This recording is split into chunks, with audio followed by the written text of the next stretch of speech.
Vamos a ver el flujo sanguíneo cerebral, la importancia funcional de este y cómo se generan y sus determinantes.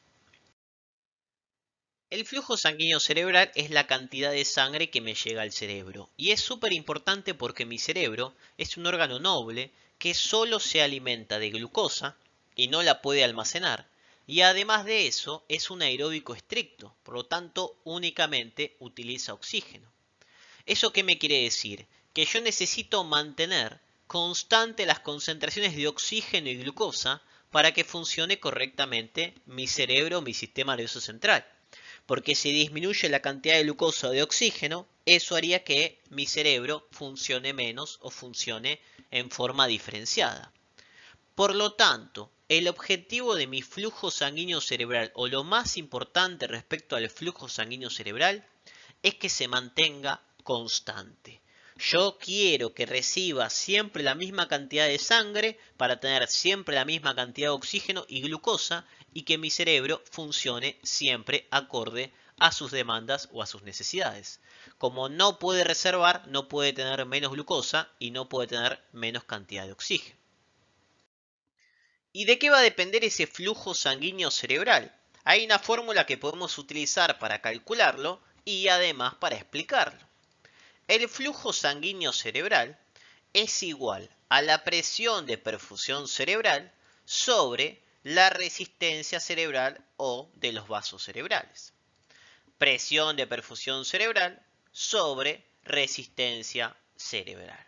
O sea que el flujo que me llega al cerebro depende de la presión de la sangre que me llega al cerebro sobre cómo se encuentra la resistencia de ese vaso cerebral. De ahí que si yo tengo modificaciones en estas variables, me pueden modificar mi flujo sanguíneo cerebral. Aunque acuérdense que la palabra clave, lo más importante de este flujo, era mantenerlo constante. Y esta presión de perfusión cerebral, que es la presión con la que me va a llegar la sangre al cerebro, se puede calcular de otra manera. La presión de perfusión cerebral es igual a la tensión arterial media menos la presión intracraneal.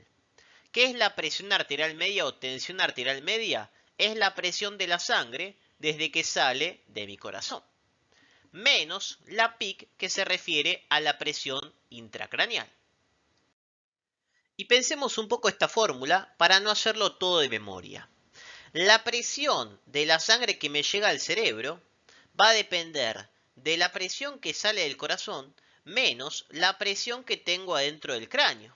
Si el cráneo tiene mucha presión, yo voy a tener menos presión ingresando al cerebro. ¿Por qué? Porque le va a costar mucho más entrar esa sangre al sistema cerebral. Así que la presión de perfusión en ese caso sería menor. Pero fisiológicamente voy a tener que el valor de la presión intracraneal es entre 5 y 10 milímetros de mercurio. Y este valor se mantiene siempre constante. Porque como vamos a ver cuando hablemos de la presión intracraneal, hay una ley, la ley de Monroe-Kelly, que a expensas de diferentes modificaciones yo mantengo siempre la PIC constante. Como es un valor constante, yo este valor lo puedo ignorar de mi fórmula. Lo que me va a dar como resultado que la presión que me llega al cerebro está muy relacionada con la tensión arterial media. Obviamente que dijimos que esto se podía modificar si aumentaba la PIC, que iba a ser alguna cuestión patológica. Pero fisiológicamente, como la PIC se mantiene constante, yo puedo reconocer que esta presión es igual a la tensión arterial media. Me facilita usar el sistema de la fórmula. ¿Qué quiere decir entonces esta cuestión de la presión de perfusión cerebral igual a la TAM? Que ahora, cuando yo tenga modificaciones de la tensión arterial media, voy a tener modificaciones de la presión de perfusión. Y si a mí se me modifica la presión de perfusión cerebral, se me modificaría el flujo sanguíneo cerebral. Y es algo que yo no quiero hacer, porque quiero que ese flujo se mantenga constante en todo momento del día. Entonces, la tensión arterial media es un determinante del flujo sanguíneo cerebral. Y esta tensión se mantiene constante en mi cuerpo, pero se mantiene en diferentes variables. Yo tengo una tensión arterial que puede modificarse siempre manteniéndose en un rango de normalidad dependiendo de la situación. Hay situaciones donde va a aumentar o va a disminuir esta TAM. Si a mí se me modifica la tensión arterial media, fisiológicamente, al sentarme o al pararme de golpe, voy a modificar la presión de perfusión. Y si modifico esta presión de perfusión, estaría modificando el flujo sanguíneo cerebral. Y yo no quería cambiar el flujo, lo quería mantener constante. Por lo tanto, voy a tener diferentes sistemas reguladores que se encargan de mantener ese flujo sanguíneo cerebral constante. Lo que sería el sistema de la autorregulación o regulación intrínseca, que es lo que vamos a ver ahora, y la regulación metabólica.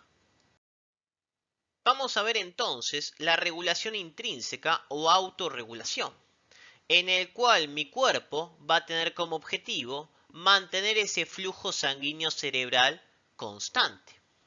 Habíamos comentado que la tensión arterial media se puede modificar durante el día.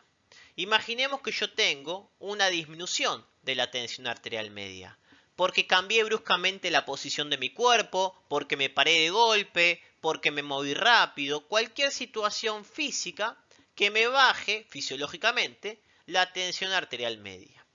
Si me baja la tensión arterial media, me va a bajar la presión de perfusión cerebral. Y si yo tengo una baja de la presión de perfusión cerebral, me está llegando menos presión de sangre al cerebro. Si me llega menos presión de sangre al cerebro, ¿qué va a pasar con mi flujo? Disminuye. O sea que si yo tengo una baja de la tensión arterial media, me bajaría la sangre que me llega al cerebro. Me bajaría el flujo sanguíneo cerebral. Y la verdad es que no tiene mucha lógica que mi cerebro se quede sin flujo ante modificaciones de la tensión arterial media. Porque si me muevo más rápido, me levanto de golpe o hago alguna actividad determinada, mi cerebro se quedaría sin el flujo necesario y me podría en ese caso desmayar. Por lo tanto, mi cuerpo quiere un mecanismo de regulación para que, aunque se me modifiquen las tensiones arteriales medias o las presiones en valores normales durante el día, yo siempre mantenga el flujo como, lo mantenga siempre constante. ¿Y cómo voy a hacer eso? Modificando la resistencia cerebral, modificando los vasos cerebrales. Si yo tengo una situación en la cual la TAM está baja y la presión de perfusión está baja, me está llegando poca sangre al cerebro. ¿Cómo voy a hacer para mantener el flujo constante si me está llegando poca sangre al cerebro? Si este es el vaso, ¿qué puedo hacer con ese vaso? Lo puedo vasocontraer o lo puedo vasodilatar. Si me está llegando poca sangre al cerebro y yo te cierro el vaso, te va a llegar menos sangre que antes. Por lo tanto, ¿qué voy a querer hacer con ese vaso? Lo quiero agrandar, lo voy a vasodilatar. Si yo vasodilato ese sistema, estoy ahora aumentando la sangre que me va a llegar al cerebro. Por lo tanto, voy a compensar esa baja de la presión gracias a la modificación de la resistencia cerebral. Si yo vasodilato, ¿qué pasa ahora con la resistencia del pasaje de la sangre? ¿Cómo va a estar? Va a estar más baja. Al vasodilatar, yo estoy bajando la resistencia cerebral. Y si yo tengo una baja de la presión de perfusión y bajo la resistencia, ¿qué termino generando? Que el flujo sanguíneo se mantenga de esa manera constante. Fíjense que estoy compensando la baja de la presión al bajar la resistencia cerebral, al vasodilatar. Me está llegando poca presión de sangre al cerebro y yo vasodilato y de esa manera compenso esa baja de la presión para que siga entrando la misma cantidad de sangre y ese flujo se mantenga constante. Veámoslo con otro ejemplo. Imaginemos que en este caso yo tengo un aumento de la tensión arterial media, un aumento de la presión. Si me aumenta la presión, me va a aumentar la presión con la que me llegue la sangre al cerebro. Y este aumento de presión de perfusión se me va a traducir como un aumento del flujo sanguíneo cerebral. ¿Por qué? Porque me está llegando un bombazo de sangre al cerebro. Y si a mí me llega muchísima sangre al cerebro, no tengo el tiempo de generar ese traspaso de nutrientes de glucosa y oxígeno. Así que no me rinde que haya un aumento del flujo sanguíneo cerebral. ¿Qué voy a hacer para mantener el flujo sanguíneo cerebral constante? Lo que voy a hacer es modificar esa resistencia cerebral. Si me está llegando un bombazo de sangre, ¿cómo evito que me ingrese tanta sangre al cerebro? Genero una vasoconstricción. Si yo hago una vasoconstricción, ¿qué estoy haciendo con la resistencia? La estoy aumentando. Compenso el aumento de la presión generando una vasoconstricción y aumentando la resistencia para que ese flujo de esa manera se mantenga constante. Entonces podemos resumir que esta regulación intrínseca o autorregulación del sistema de los vasos me dice que ante modificaciones de la tensión arterial media, que me baje la presión, que no me llega agua al tanque o que tengo un bombazo de sangre para el cerebro, yo quiero mantener el flujo sanguíneo cerebral constante. ¿Y cómo lo hago? A expensas de la modificación de la resistencia cerebral.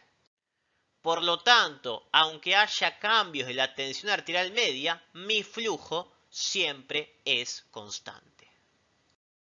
Y si por alguna razón me vuelvo loco o me quemo en el medio del examen, fíjense que la presión de perfusión y la resistencia cerebral tienen siempre los mismos signos. Para que se mantenga constante tengo que compensar la baja con la baja de resistencia o tengo que compensar la suba con la suba de resistencia.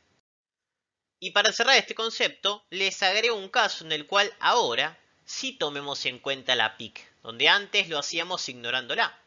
Imaginemos que yo tengo un aumento de la presión intracraneal. Si me aumenta la presión intracraneal y la presión de perfusión depende de la TAM menos la PIC, ¿qué pasa? Si es muy grande este valor, la presión de perfusión va a ser más baja. Porque si yo tengo una presión y para que esta presión me ingrese en el cerebro tiene que vencer a la presión intracraneal, tengo una presión ahora que va a ser menor. Si yo tengo una menor presión de perfusión, generaría un menor flujo. ¿Cómo hago para mantenerlo constante? Y lo que voy a hacer que es, voy a generar una vasodilatación. Por lo tanto, voy a bajar la resistencia cerebral. Fíjense que también genero la autorregulación ante modificaciones de la PIC que me pueden generar modificaciones de la PPC. ¿Para qué? Para mantener este flujo constante. Con esto vemos la importancia de por qué mantenemos el flujo sanguíneo cerebral constante y el mecanismo de la autorregulación o regulación intrínseca en mi cuerpo. Muchas gracias.